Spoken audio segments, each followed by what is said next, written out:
स्वागत है आप सभी का बजिंग न्यूज पर। इस वक्त अगर बाजार के ताजा हाल को देखें तो फ्लैटिश टू नेगेटिव टोन पर ही बाजार कर रहा है कामकाज दिन के निचले स्तरों पर। लेकिन इस वक्त ब्रेकिंग न्यूज, हैवेल्स के Q3 रिजल्ट्स आ चुके हैं आपकी स्क्रीन पर।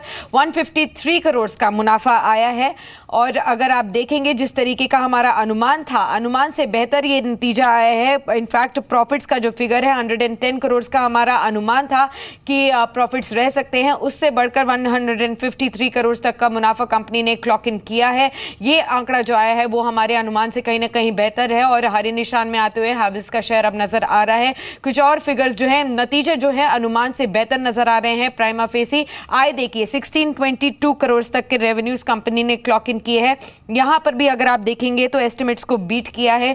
1340 करोड़ तक के रेवेन्यूज की एक्सपेक्टेशन से और काफी ज्यादा उससे आया है। एबिटा यानी कि ऑपरेशनल फ्रंट पर आप देखिए यहां पर भी आंकड़ा बेहतर आया है। 193 करोड़ तक की एबिटा रही है और वो भी पिछले साल के मुकाबले बेहतर आए हैं। अगर एबिटा अगर आप देखेंगे जो हमारा एक्सपेक्टेशन था 160 करोड़ का था, लेकिन उससे बढ़कर 193 करोड़ तक का यहां पर एबिटा फ्रंट पर फिगर आते हुए नजर आया है। न्यूज रूम चलते हैं सीधा अंचल के पास और जान लेते हैं उनके पास और कौन सी डिटेल्स हैं। बताइए अंचल। शुक्रिया साक्षी। देखिए बिल्कुल सभी तर्जों पे टॉप लाइन से अगर आप शुरू करेंगे, हेवल्स में आउट परफॉर्मेंस देखिए, जो बात की जा रही थी नोटबंदी से कंपनी के स्विच गियर कारोबार में प्रेशर आएगा, वो नहीं है। उसके विपरीत इस बारी भी सेल्स अच्छी रही है कंपनी की, और स्पेशली जो केबल कारोबार है जो ऑलमोस्ट 41% कंट्रीब्यूट करता है कंपनी के रेवेन्यूज़ में, वहाँ पे रोबस्ट सेल्स रही हैं। उम्मीद थी महज 5% की ग्रोथ की, उसके विपरीत डबल डिजिट में ग्रोथ आती हुई दिखी केबल कारोबार के। और यही कारण रहा है जो ऑपरेटिंग फ्रंट पे नंबर्स है, डिस्पाइट कॉपर प्राइसेस बढ़ने के, कंपनी की इनपुट कॉस्ट बढ़ने के, कंपनी के एबिटा फ्रंट पे नंबर्स बेहद स्ट्रॉन्ग रहे हैं। 193 करोड़ का एबिटा कंपनी ने पोस्ट किया है, अनुमान से बिल्कुल विपरीत किया है। हालांकि मार्जिन में स्लाइट प्रेशर जरूर दिखा है, लेकिन देखिए वो वाजिब था क्योंकि इनपुट कॉस्ट बढ़ रही थी। लेकिन बॉटम लाइन फिगर जहां अनुमान लगाया जाता था कि इस बारी टैक्स पेमेंट में कमी होगी और अन्य आय बढ़ती हुई दिखेगी, उसका पूरी तरह सपोर्ट इस बारी आपको प्रॉफिट फ्रंट पे दिख रहा है। एक ट्रिकल डाउन इम्पैक्ट, एक अच्छी सेल्स के बाद एक अच्छे डिसेंट बॉटम लाइन कंपनी ने पोस्ट किए। गिरने का अनुमान था, उसके विपरीत इस बारी मुनाफा कंपनी का बढ़कर आया, तो कहीं ना कहीं एक अच्छे set of numbers prima facie देखने को मिल रहा है। Absolutely prima facie good set of numbers from Havells अगर आप सभी पैरामीटर्स पर देखें। लेकिन अंचल, आपसे ये भी जानना चाहेंगे कि इस वक्त ऐसे कौन से सेक्टर्स हैं और शेयर्स हैं जो आप ट्रैक कर रहे हैं जहां पर खबरों की वजह से या वैसे भी अच्छा मोमेंटम देखने को मिल रहा है? बिल्कुल साक्षी, देखिए हेवल्स तो डेफिनेटली अब आपकी लिस्ट में रहना चाहिए, और आज का अंत तक का ट्रेड कैसा रहेगा वो काफ़ी क्रिटिकल रहेगा शेयर के लिए। लेकिन इसके अलावा फोर्टिस हेल्थकेयर पर नजर डालिए, सुबह से ही शेयर प्रेशर में, और कारण है कंपनी के ऊपर जो खबर आई थी। देखिए डाइची सॉन्क्यो ने दिल्ली हाई कोर्ट में अर्जी दाखिल की। बेसिकली जो बातचीत चल रही थी फोर्टिस हेल्थकेयर की अपनी कंट्रोलिंग स्टेक को बेचने की, उसके खिलाफ ये अर्जी दाखिल की गई है, और इसके बाद से ही शेयर में प्रेशर बिल्डअप होता हुआ दिखा। अभी भी करीब 3.25% नीचे कामकाज कर रहा है। अब कुछ सेक्टर्स की अगर बात करें, एनबीएफसी स्पेस आज बजिंग है, अक्रॉस द बोर्ड बाइंग दिख रही है। Magma Fincorp, group finance, Muthoot financials, Manappuram finance, सभी में एक अच्छी तेजी देखने को मिल रही है। साथ ही लॉजिस्टिक शेयर्स लाजमी थे आज चलना, क्योंकि कहीं ना कहीं जो ड्यूल कंट्रोल पर जो अग्रीमेंट हुआ है वो काफ़ी बड़ा ट्रिगर रहा है, और अब बातचीत की जा रही है 1 जुलाई से, एफएम ने बोला कि 1 जुलाई से रोल आउट होता हुआ दिखेगा जीएसटी, तो उसका इम्पैक्ट आज लॉजिस्टिक स्पेस पे साफ है। Snowman, gateway district park, TCI, Patel integrated, Aegis logistics, सभी में एक अच्छी तेजी बनी हुई है। छोटे आईटी शेयरों में भी एक अच्छा मूव देखने को मिल रहा है साक्षी। डेटामैटिक्स, पोलरिस, न्यूक्लियस सॉफ्टवेयर, आरएस सॉफ्टवेयर जैसे शेयर आज काफ़ी बधिंग है। तो वहीं दूसरी ओर तेल गैस शेयरों पे प्रेशर बिल्डअप अभी भी जारी है। रिलायंस प्रेशर में है, रादर अगर निफ्टी में गिरने वाली शेयरों की बात की जाए, one of the leading losers में से एक रिलायंस है। ओएनजीसी पे प्रेशर है, हिंदुस्तान पेट्रोलियम में प्रेशर है, गेल पे और साथ ऑयल इंडिया, सभी पे प्रेशर देखने को मिल रहा है। दूसरी ओर मेटल स्टॉक्स, कल एक अच्छा मूव देखने को मिला था, आज कहीं ना कहीं प्रॉफिट बुकिंग के हावी होते हुए दिखे। वेदांता, नाल्को, टाटा स्टील, हिंडाल्को, एनएमडीसी, सब पे प्रेशर है। और कई सारे शेयर्स हैं मिड कैप स्पेस में जो कहीं ना कहीं रैली कर रहे हैं, और कई सारी शेयर्स हैं जिनमें हैवी वॉल्यूम्स के साथ इस समय खरीदारी हो रही है। बालकृष्ण इंडस्ट्रीज को देख लीजिए, यूनाइटेड स्पिरिट्स, एक अच्छी तेजी है। टीटीके प्रेस्टीज, यूपीएल, एसआरएफ जैसे शेयरों में एक अच्छी बाइंग दिख रही है। एब्सोल्युटली, बहुत बहुत शुक्रिया अंचल बताने के लिए कि किस तरीके के हैवेल्स के नतीजे रहे हैं, और साथ ही कुछ ऐसे सेक्टर्स और शेयर्स जहां पर इस वक्त नजर रखनी चाहिए निवेशकों को, और अच्छा मोमेंटम यहां पर बढ़ते हुए नजर आ रहा है। कुछ और शेयर्स के ऊपर नजर डालेंगे। हालांकि बाजार अगर आप देखेंगे तो 8400 के नीचे फिसल चुका है और दिन के निचले स्तरों के करीब ही है। लेकिन कुछ ऐसे दिग्गज शेयर्स हैं निफ्टी के जो कि अभी भी बाजार को सपोर्ट दे रहे हैं नीचे से। एचयूएल में अगर आप देखेंगे तो 1.5% तक की मजबूती है। एशियन पेंट्स, अल्ट्राटेक सीमेंट या फिर सन फार्मा, एक्सिस बैंक, कुछ ऐसे शेयर्स हैं जहां पर 1 से 2% तक की तेजी इस वक्त देखने को मिल रही है। खासतौर पर मार्केट के एक्सपर्ट्स का क्या मानना है, ऐसे बाजार में आपको क्या करना चाहिए, ये भी जान लेते हैं। हमने बातचीत की गौतम शाह से जो कि जेएम फाइनेंशियल्स को बिलोंग करते हैं। उन्होंने कहा कि इस वक्त कुछ ऐसे चुनिंदा सेक्टर्स हैं जहां पर नजर रखी जा सकती है। If you look at the oil marketing companies, even a stock like Reliance, yes, today might have been a down day on account of the results, but last December when the Nifty was making new lows, Reliance was actually one of the better performing stocks. So I think the scene has really changed for some of these underperformers of the last couple of years, and we are extremely bullish on the BSE Oil and Gas Index. We feel that the index could move up 20% from here in 2017 and hit a level of about 14,000. So all these small declines in some of these stocks I think should be used as a buying opportunity, because I think for 2017 three of our best picks are oil and gas, metals and autos, and I think one needs to have significant portion of your portfolio into them.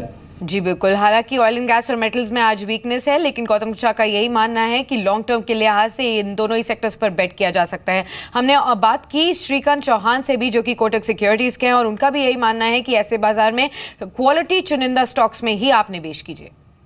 आने वाले time में ये जो PSU banks है वो भी perform करेंगे, लेकिन वेरी फर्स्ट अगर आपको फोकस करना है तो मुझे लगता है स्टेट बैंक, PNB, इनके मूवमेंट को हम ट्रैक करेंगे। इनका ओवरऑल फॉर्मेशन अगर अच्छा हो जाए उसके बाद हम इसमें एक एक्टिव पार्टिसिपेशन करेंगे, लेकिन right now state bank, PNB, bank of Baroda, ये 3 स्टॉक पे हम बुलिश हैं और हम हमारे क्लाइंट्स को एडवाइस कर रहे हैं। एनर्जी स्टॉक्स में जो हमारे प्रीफर्ड पिक्स है उसमें पेट्रोनेट LNG है, ये स्टॉक करेक्ट हो रहा है पिछले कई दिनों से या कई हफ्तों से, और मुझे लगता है कि ये नेक्स्ट लेग के लिए प्रिपेयर हो रहा है। अगर इसका नेक्स्ट लेग अगर आता है तो ये मुझे लगता है स्टॉक शायद 600 या 650 के लेवल्स को छूते हुए नजर आएगा।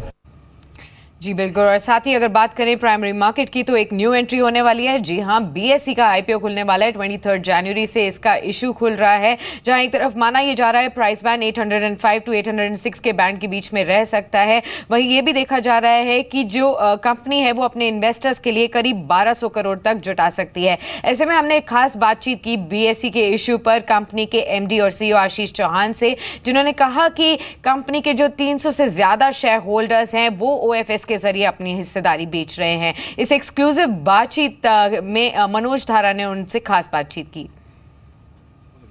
Congratulations to you as well. If you can just highlight that, यहाँ से लेकर ये जो IPO जो आ रहा है आपका, उसके बारे में कुछ आप बताएं। नहीं, ये बेसिकली भारत की सबसे बड़ी संस्था है और सबसे पुरानी संस्था है। 141 वर्ष पुरानी संस्था है, तो स्वाभाविक है कि ये जब IPO करती है, और it is one of the what I call most reputed institution. So जब उनका IPO आता है तो स्वाभाविक एक उत्साह की नज़र दिखती है लोगों में। बिल्कुल, जैसे आपने बताया कि यहाँ पे लेकर it's a very emotional day for you as well.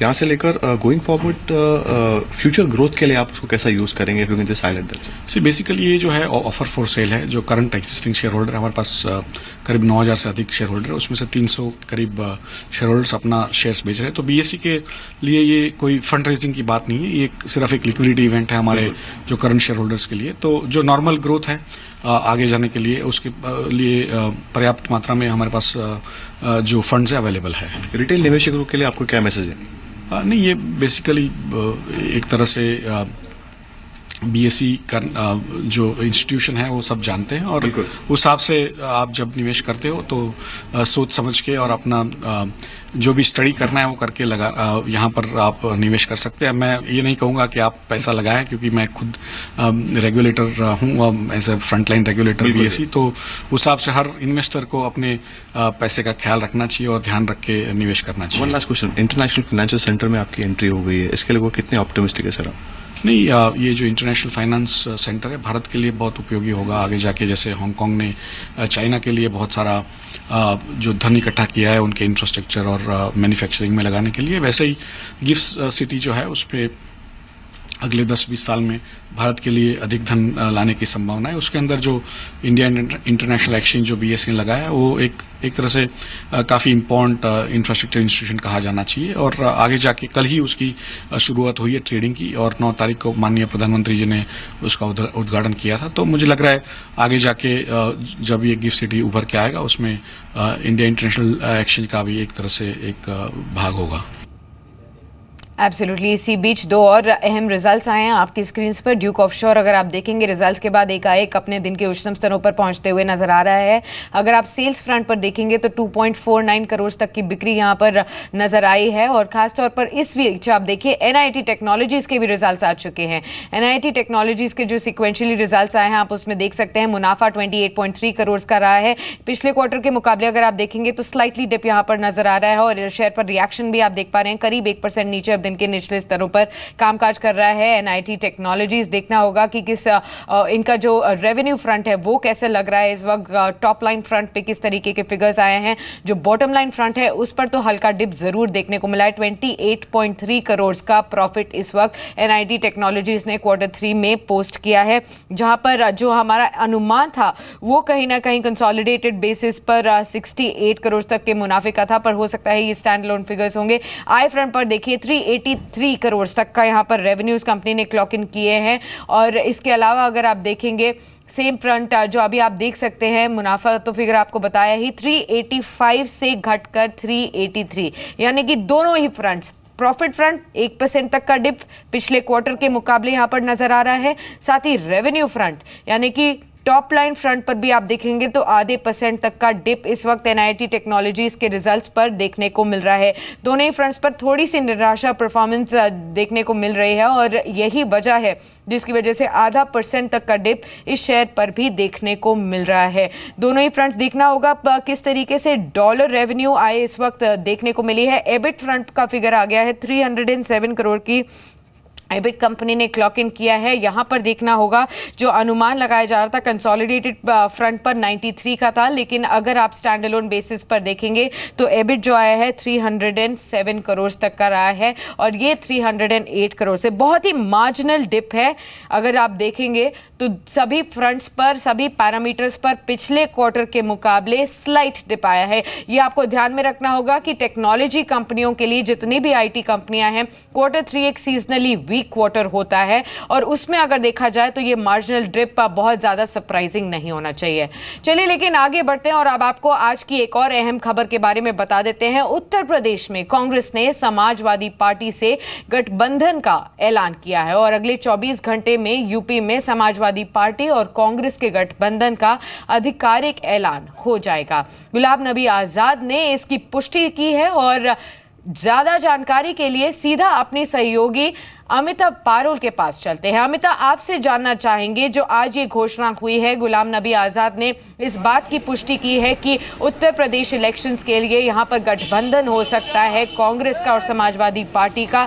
किस तरीके से आप इसको देख रही हैं, खास तौर पर बीजेपी के संदर्भ में अगर इस खबर को देखा जाए, जो कि माना जा रहा था कि जो फैमिली डिस्प्यूट चल रहा था समाजवादी पार्टी का, कहीं उसका बेनिफिट बीजेपी को ना मिल जाए। अब जो इस गठबंधन की खबर आई है उसे आप कैसे देख रही हैं?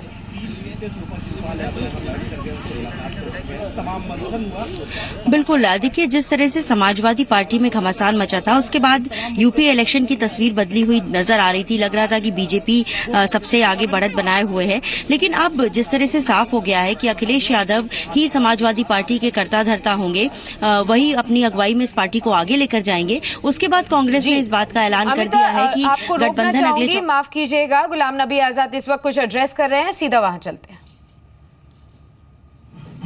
निर्णय लेकर हम आपको फाइनल इस बारे में निर्णय बताएंगे, लेकिन अभी यह है कि अलायंस होगा और अलायंस होगा सरकार बनाने के लिए। ये खाली अलायंस नंबर बढ़ाने के लिए नहीं होगा, सत्ता में आने के लिए नंबर होगा। और मुझे पूरा विश्वास है कि ये सपा कांग्रेस अलायंस अगली सरकार उत्तर प्रदेश के अंदर बनाएगी। जी अमिताभ, वापस आप ही के पास आना चाहेंगे, कितनी मुश्किलें बढ़ती हुई नजर आ रही हैं अब बीजेपी के लिए उत्तर प्रदेश में?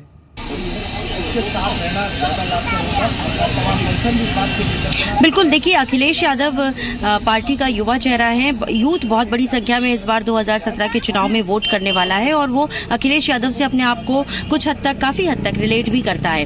वहीं दूसरी तरफ अगर हम बीएसपी की बात करें तो बीएसपी को ये लग रहा था कि दलित वोट बैंक के साथ साथ अगर जो मुस्लिम वोट बैंक है अल्पसंख्यकों का, अगर उससे मिल जाता है तो वो सरकार बनाने की स्थिति में होगी। लेकिन अब चूंकि कांग्रेस और समाजवादी पार्टी एक साथ आने वाले हैं, तब ये कहना मुश्किल है कि मुस्लिम वोट कितना बीएसपी को मिल पाएगा, क्योंकि काफ़ी समय से मुस्लिम समाजवादी पार्टी को भी वोट करते रहे हैं और कांग्रेस में भी उनका वोट कहीं ना कहीं जाता रहा है। तो अब ये जो समीकरण बन रहे हैं उससे लग रहा है कि जो बीजेपी का जो गणित था वो अब फिर से एक तैयारी बीजेपी को अपने लिहाज से करनी होगी। हालांकि भारतीय जनता पार्टी भी अपनी लिस्ट लगातार जारी कर रही है। कल जिस तरह से कई उम्मीदवारों का ऐलान हुआ है, अब ये देखना है कि कांग्रेस और एसपी का जो अलायंस होता है उसमें किन किन सीटों पर कितनी सीटें समाजवादी पार्टी की तरफ से अखिलेश यादव कांग्रेस पार्टी को। बहुत बहुत शुक्रिया अमिता आपका पूरी डिटेल बताने के लिए, खासतौर पर जो बीजेपी का गणित है, शायद सोच विचार दोबारा बीजेपी को उसके ऊपर करना पड़े उत्तर प्रदेश के लिए। चलिए लेकिन आगे बढ़ते हैं। खासतौर पर अब बाजार को नजर है बजट की, और ऐसे में कई अहम फैसले बजट में लिए जा सकते हैं। कई अहम सेक्टर्स हैं जिनके लिए अहम घोषणाएं हो सकती हैं। ऐसे में बजट में कोस्टल इकोनॉमिक जोन्स का भी के लिए भी कुछ बड़े ऐलान हो सकते हैं। पूरी खबर के लिए सीधा आलोक का प्रियदर्शी के पास चलते हैं। आलोक, क्या एक्सक्लूसिव जानकारी मिली है आपको, खास तौर पर कोस्टल इकोनॉमिक जोन्स के लिए? क्या इस बार के बजट में सरकार बड़ी घोषणाएं कर सकती हैं? बिल्कुल, देखिए जो मैन्युफैक्चरिंग यूनिट्स को बढ़ावा देने के लिए और साथ ही साथ जो एक्सपोर्ट को बढ़ावा देने के लिए सरकार इस बार बजट में एक बड़ा ऐलान कर सकती है, वो है कोस्टल इकोनॉमिक जोन का। देश के दोनों ही हिस्से में, पूर्वी और पश्चिमी इलाके में, दो कोस्टल इकोनॉमिक जोन बनाने की बात चल रही है, जिसमें ये जो बजट प्रपोजल है, जो एलोकेशन है करीब 5 से 10 हज़ार करोड़ रुपए का एलोकेशन हो सकता है इन दोनों कोस्टल जोन के लिए। और इसमें खास तौर से स्टेट गवर्नमेंट्स को, आंध्र प्रदेश, गुजरात जैसे राज्यों को भी इसमें शामिल किया गया है। और इस पर बातचीत चल रही है कि इन दोनों राज्यों के साथ साथ जो कोस्टल एरिया है वहाँ पर एक लंबा सा एक इकोनॉमिक जोन बनाया जाए जो ACZ के तर्ज पर होगा, और इन दोनों इलाकों में, और इसकी शर्त ये रखी गई कि जो दोनों जोन होंगे वो कम से कम 400 किलोमीटर के एरिया के होंगे, मतलब यानी कि 400 किलोमीटर एरिया से कम नहीं होगा, यानी काफ़ी लंबा इलाका होगा। अगर आप देखें, अगर आप